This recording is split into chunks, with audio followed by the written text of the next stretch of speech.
toy na re-review natin for today. This is the Disney Pixar XL-02 and Buzz Lightyear. Now, before we start sa ating review, special shoutout muna kay Biggest Vlog for sending this Lightyear toy for us to review here on our channel. Once again, Biggest Vlog, thank you so much. And as you can see nga, ganitong klaseng packaging ang meron siya sa harap. Yan yung pinaka-clamshell niya, design niya. And sa likod, nandoon yung instructions para dito sa ating pinaka-toy. And then, nandito pa yung mga iba pang available na figure para sa line na ito. Kaya, i-unclam na natin yan. Na-unclam na natin dito yung pinaka-toy natin. Let's check muna first dito yung pilot natin. I think this one is si Buzz Lightyear na yata mismo. Hindi lang kita dito yung mukha niya. Ayan yung pinaka-details niya. Okay. They've tried na maglagay pa ng mga paint doon sa pinaka-suit ng astronaut natin dito. Sa kanyang space suit. Pero hindi siya gaano nang halatain. Okay. I wish na ginawa nilang transparent pa rin yung helmet niya doon. Para at least pwede pa rin makita yung mukha doon sa loob. Rather than solid lang na color.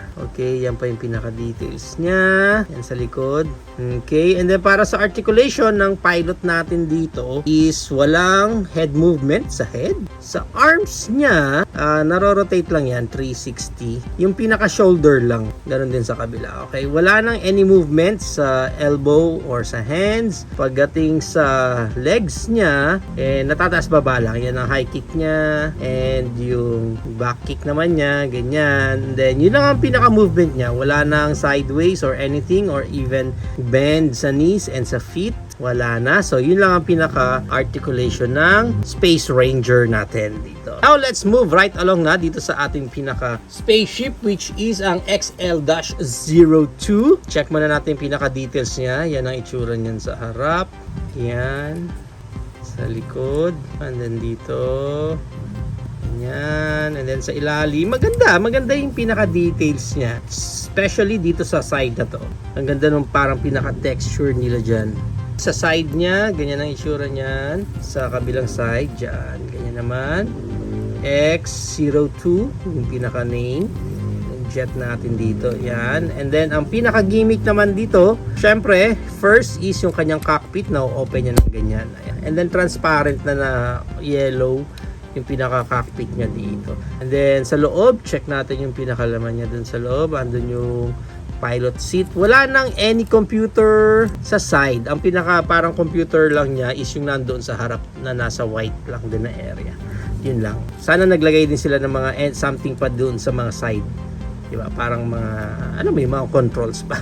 And of course, pwede natin mailagay yung ating pinaka main pilot dito sa loob ng cockpit na yan. Naiupo lang natin siya ng paganyan. Actually, hindi siya sakto kasi maluwag nga siya. Maalog-alog siya dyan sa loob. So, maganda nga sana kung may mga design pa konti sa side para medyo mas sumikip siya. Hindi siya alog-alog ng ganyan. Medyo challenging pag paupuin natin siya ng straight. Yan, pwede na siguro yan. And then, close natin yan. And hindi naman na siya gaano makita doon sa loob. Okay, and then ang iba pa niyang gimmick, yung kanyang landing gear, pwede mong ibaba ng ganyan. Then, dito rin sa kabila. Yan. Yan dito din sa kabila. Ganyan. Okay, so meron na siyang wheels dyan para mas safe siyang mag-landing ng pagganyan. Okay, yun lang. So, wings niya, wala nang any gimmicks or anything na nilagay sila dito. Wala ring lighting, walang pailaw. Basta simple jet lang siya dito. Yan. Ang maganda niyan is i-check muna natin yung size ng jet natin na to. Simula dun sa pinaka-booster niya hanggang sa front, mga around 6.5. So mga nasa 6.5 inches siya. Yung lapad niya is around 4 inches. Yan. So yun ang pinaka-size niya dito. Ang maganda niyan, i-compare natin yan sa iba pa nating Lightyear na toy. Tulad ng ating Buzz Lightyear na naka-mechanic version lang. Mechanic lang yun. And we have here si Corporal Girly. Kalimutan ko na yung name niya, pero ito yung granddaughter yata nung friend ni Buzz doon sa pinaka-movie. And of course, we have here yung ating android from the movie din. Hindi ko lang alam kung tama yung scaling pa nila, pero I think tama pa naman. And of course, we have here Emperor Zurg. Yan. And just to give you a sense of scaling lang niya dito sa ating Emperor Zurg na spaceship, ayan, ito yung pinaka-mothership natin dyan. Ganyan kalaki yan. Okay? So ito naman ang size nun. Maganda nito guys, isukatin na rin natin yung pinaka-pilot natin doon, yung mini fig natin na pilot kasi mga around, yan, mga 1 inch lang 1 inch lang yung pinakalaki nung pilot natin dito. And ang maganda niyan, ito kasing mothership natin dito, may kasama yan na Android din. So kung titingnan nyo yung scaling nila, sakto no? Saktong-sakto yung pinaka-scaling niya. Maayos yung scaling niya. Okay, para lang mas makita natin na usog natin tong mothership dyan. Yan yung pinaka-pad ng Android. Lagay natin siya dyan. And then ito yung dalawa na yan.